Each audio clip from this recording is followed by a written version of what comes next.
mga kalagan. So mautay niyang among kaduha nga destination sorry pag-pronounce Jing Farm. Basta farm ni siya. So ang imong makita diri is sila mga tupa or sheep. Tipo sa Bible lang na ako ni mabasa nga ingani mga karnero tapos sa mga salida.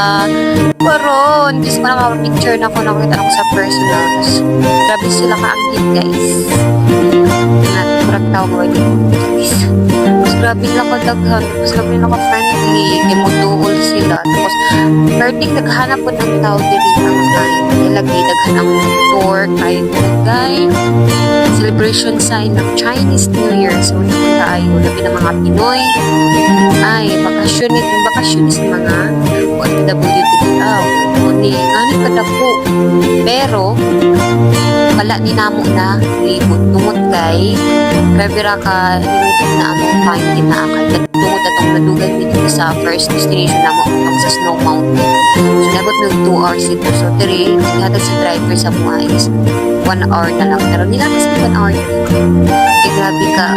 Oh no, tapos na napod ka rin naman experience ang cherry blossom guys. Pero wala na sino pagkamot ko.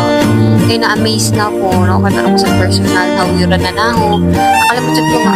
Dapat ikuha ko isa kapuwak para na ko remembrance.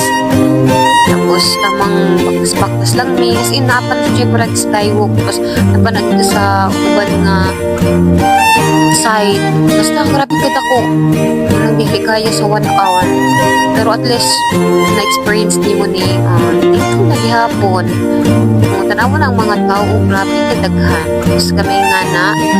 Tapos daghan pa tae kay namin po mga tupa. Tapos paano na may nga napauli. Uli namin. Alam mo dito sa sakyan na. Padong na.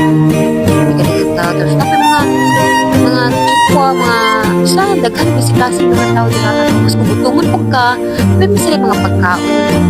Karang daghan na kang pilihan.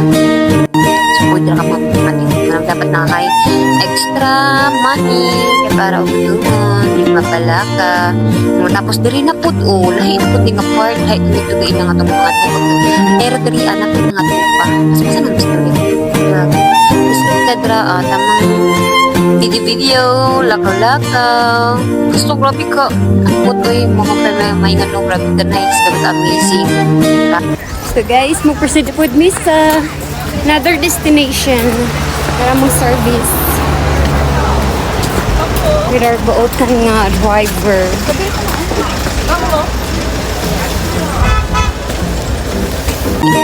Mauna ni ang among last guys destination ang Old England. Nadiri si Miss Minchin. Charis. Bitaw ko yata ni mo oras sikat na sa salita na si Sarah at si Miss Minchin. Grabe ka, nice. Tapos ang mga diri ano ka lang, mga nagbantay po, naka-outfit po. So maulang to guys, maulang na yung video pagkikapoy na ko yung nawa ako sa bati kinaglain akong kuto-kuto. I hope na nag-enjoy mo sa akong vlog na ginagmay. Basta kaya ang sunset ka na. So maulang to, God bless guys, bye bye.